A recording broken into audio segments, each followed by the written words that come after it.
Assalamu alaikum wa rahmatullahi wa barakatuhu. Ga takaitacciyar fassarar abin da malam ya gabatar mana akan sadaukarwa kan hanyar Allah subhanahu wa ta'ala da kuma misalai na Hazrat Zafarullah da Hazrat Syeda Nawab Mubaarakah Begum Sahiba. Matsayi mai girma da aka baiwa sahabbai masu daraja na Annabi Muhammad sallallahu alaihi wasallam bai ɓoye wa kowa ba. Allah maɗaukacin sarki ya girmama su, ya shaida ta har abada a gare su. Bugu da ƙari, Annabi Muhammad sallallahu alaihi wasallam ya ce, sahabbaina kamar taurari suke, duk wadda kuka bi daga cikinsu kun tsira. Allah maɗaukacin sarki ya faɗa a cikin Alƙur'ani mai tsarki cewa wa akharina minhum lamma yalaqu bihim wa huwa al-azizul hakim. Daga cikin waɗanda suka zo daga baya, waɗanda da ba su riga sun haɗu da su ba a ƙarshen zamani.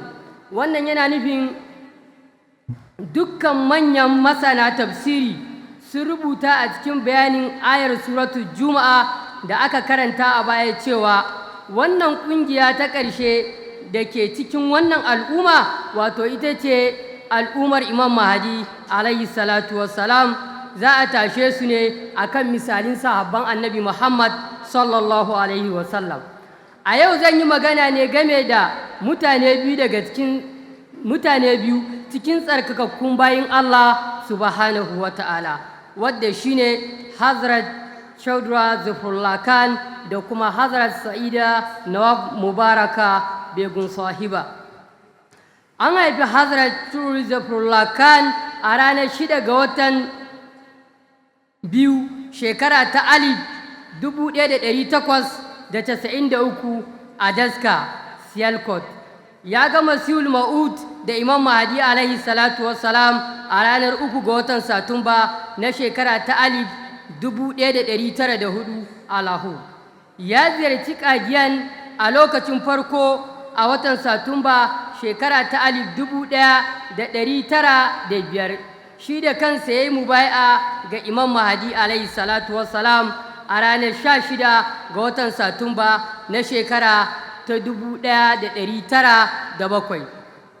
Hazrat Zafarullah ya kasance sahabin Imam Mahdi alaihi salatu wassalam ne, kuma memba a majalisar zartarwa ta mataimakin sarkin mulki, kuma alƙali a kotun tarayya ta Indiya, shugaban kotun duniya ta adalci, ministan harkokin waje na farko a Pakistan, wakilin Pakistan a babban taron majalisar ɗinkin duniya, kuma bawa mai tsananin biyayya ga jama'atul Ahmadiyya. Hazrat Mirza Bashiruddin Mahmud Ahmad radiyallahu anhu ya naɗa shi amir na jama'at lahu daga shekara ta 1919 zuwa shekara ta 1935.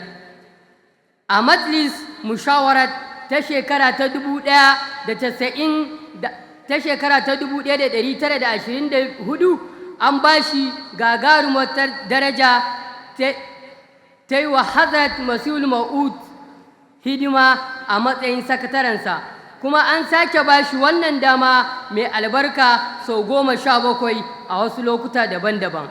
A wannan shekara mai albarka ta 1924, lokacin da Hazrat Masihul Ma'ud ya yi tafiya zuwa Turai domin halartar taron addinan duniya a Wembley, an kuma ba Zafarullah Sahib wata babbar daraja ta musamman, wato karanta muhimmin tarihin takardar huzur mai taken Ahmadiyyat a gaban taron. A kowace dakika ta rayuwarsa yana neman shawarar khalifa, kuma Allah ya albarkace shi da damammaki masu yawa wajen hidimtawa al'umma da tawali'u da kuma gaskiya. Da fari ina so in ba da labarin wani abin farin ciki kuma mai matuƙar tasiri. Wani ɗan jarida mai wakiltar ɗaya daga cikin majallun adabi na Pakistan ya yi hira da Hazrat Zafarullah domin fitowa ta musamman ta mujallar. Ya tambaye shi cewa, Zafarullah Sahib, ka cimma nasarori marasa adadi a rayuwarka. A ganinka wacce babban ni'ima ce ka samu a rayuwarka? Hazrat Zafarullah Khan radiyallahu anhu ya amsa da cewa wannan tambaya ce mai wahala a cikin gaggawa kuma cikin cikakkiyar fahimta da cewa babbar sa'ar rayuwata ita ce na gane imam na wannan zamani Hazrat Mirza Ghulam Ahmad na Qadian Almasihu kuma Imam Mahadi, tsira da amincin Allah su tabbata a gare shi, kuma na yi mubai'a a hannunsa. Dukkan yabo ya tabbata ga Allah subhanahu wa ta'ala. Akwai wani abin al'ajabi da ke faruwa, nuna kariya ta musamman ta Allah a kansa, kuma ƙarfaffan alaƙarsa da kalifan zamani. Wata rana Hazrat Masih Maud radiyallahu anhu ya yi wani mafarki mai gargaɗi game da Maulana Zafarullah Khan. Huzur ya fassara mafarkin da cewa wani mummunan lamari zai faru da Zafarullah Khan, amma Allah zai tsare shi daga gare shi. Da aka sanar da shi wannan mafarki yana New York, nan take ya fara yawan addu'o'i kuma ya bayar da sadaka mai yawa. Da yardar Allah ya isa karanci lafiya, tafiyarsa zuwa Punjab ma ta kasance cikin ƙoshin lafiya. Amma sai dai a dawowarsa ne jirgin kasan ya yi wani mummunan hatsari, wadda amma cikin ikon Allah ba a san ta yaya ya kasance ma ya kubuta ba. Haka zalika ya kasance a kullum yana kan gaba wajen sadaukarwa da dukiyarsa da al'amuransa na rayuwa akan hidimar addinin musulunci. Haka ita ma Hazrat Nawab Mubaarakah Begum Sahiba, an haife ta ne a ranar 2 ga watan Maris shekara ta 1897, kuma haihuwarta ta cika alkawari da Allah ya yi wa Imam Mahdi alaihi salatu wassalam guda biyu, wadda ya bayyana kafin haihuwarta. Na farko shine kafin haihuwarta Imam Mahdi alaihi salatu wassalam ya rubuta cewa an yi kuskure wajen ƙididdigar ranar haihuwar, lamarin da ya jawo damuwa da fargaba, musamman saboda wata matsalar lafiya da ba a gano ba. Sai ya yi addu'a, Allah kuma ya ba shi wahayi da harshen Fasiyan, wadda ke nuni da cewa ranar haihuwarta ta gabato, kuma an sanar da shi cewa ‘ya mace zai haifa ranar 1 ga watan Fabrairu na shekara ta 1897. A lokacin da ake ɗauke da cikinta, Allah maɗaukakin sarki ya yi wa Imam Mahdi alaihi salam wahayin cewa za a tashe ta cikin ni'ima da jin daɗi, ma'ana ba za ta mutu tana ƙuriciya ba, kuma ba za ta shiga talauci ko wahala ba. Hazrat Nawab Mubaarakah Begum Sahiba radiyallahu anha ta fara karatun Alƙur'ani tun tana ƙarama sosai. Saboda haka Imam Mahdi alaihi salatu wassalam ya rubuta a cikin wata kasida a shekara ta 1901 yana mai cewa an ba su ‘ya mace guda, tana ƙasa da shekara 5 kuma tana da sa'a mai kyau, tana karanta kalmar Allah da kyau. Wannan duka falalar Allah ce da rahamarsa. An nuna mini wannan a mafarki cewa ita ma za ta samu sa'a mai girma a rayuwarta. Hazrat Nawab Mubaarakah Begum Sahiba ita ce babbar 'yar Imam Mahdi alaihi salatu wassalam, kuma matar Nawab Muhammad Ali Sahib radiyallahu anhu. Ta kasance mace ta gari sosai, mai yawan ibada da addu'a. Ta kasance mace mai ilimi, basira, hikima da fahimta sosai. Hakika ta zama haske da abin koyi ga matan Ahmadiyya. Bayan aurenta ta koma Kotla, amma duk lokacin da ta ziyarci Qadian tana halartar taron addini, kuma tana ba da shawarwari masu amfani domin ci gaban lajna.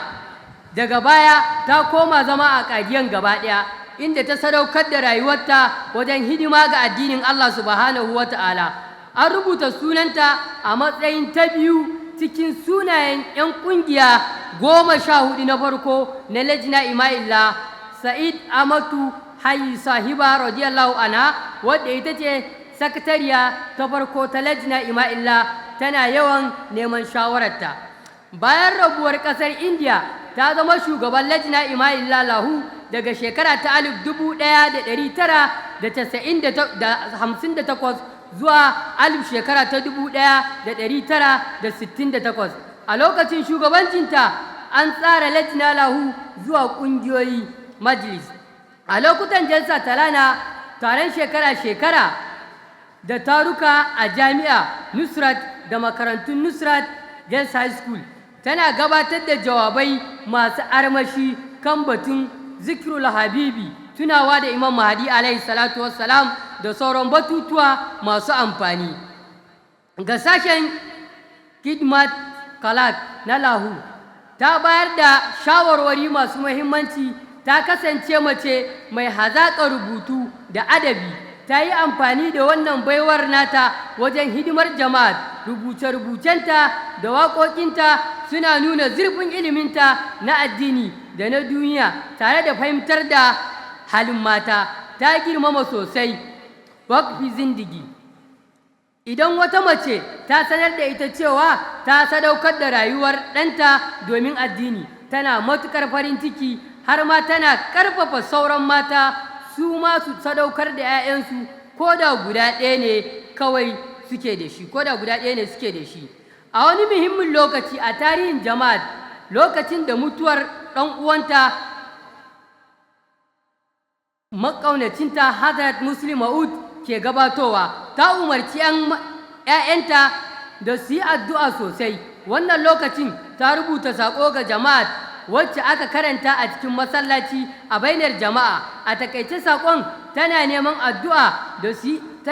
jama'a da su yi addu'a da miƙa wuya ga Allah subhanahu wata'ala na neman taimakonsa. Hazrat Nawab Mubaarakah Begum Sahiba radiyallahu anha tana kan gaba wajen ba da sadakar kuɗi. Ta ɗauki hakan a matsayin albarka, ta bayar da kayan ado, kadarori da kuɗi domin ɗaukakan addinin Allah. Ta kasance tana biyan canda ta a kan kari, kuma duk da haka tana biyan sauran gudunmawa da khalifa ya ƙaddamar. Misali, ta ba da gudunmawa ta rufi 1,000 don gina masallacin Khadija a Berlin. Iyalan gidansu da masana tarihin jama'a na farko sun bayyana cewa tana yawan barin gida a sirrance don bayar da sadaka ga masu ƙaramin ƙarfi 'yan Ahmadiyya. Tana biyan basussukan mata mabukata, tana taimakawa iyalan malaman, tana taimakawa matan da mazajensu suka rasu, marayu da ɗalibai masu ƙaramin ƙarfi na jama'a. Wannan sadaukarwar da waɗannan bayan Allah suka sadaukar lallai abun koyi ne a gare mu. Allah Ubangiji ya sa mu ma mu sadaukar da rayuwarmu kamar yadda suka sadaukar. Allah kuma ya ba mu ikon gudanarwa kamar haka. Assalamu alaikum wa rahmatullahi wa barakatuh. Wa alaikum assalam wa rahmatullahi wa barakatuh.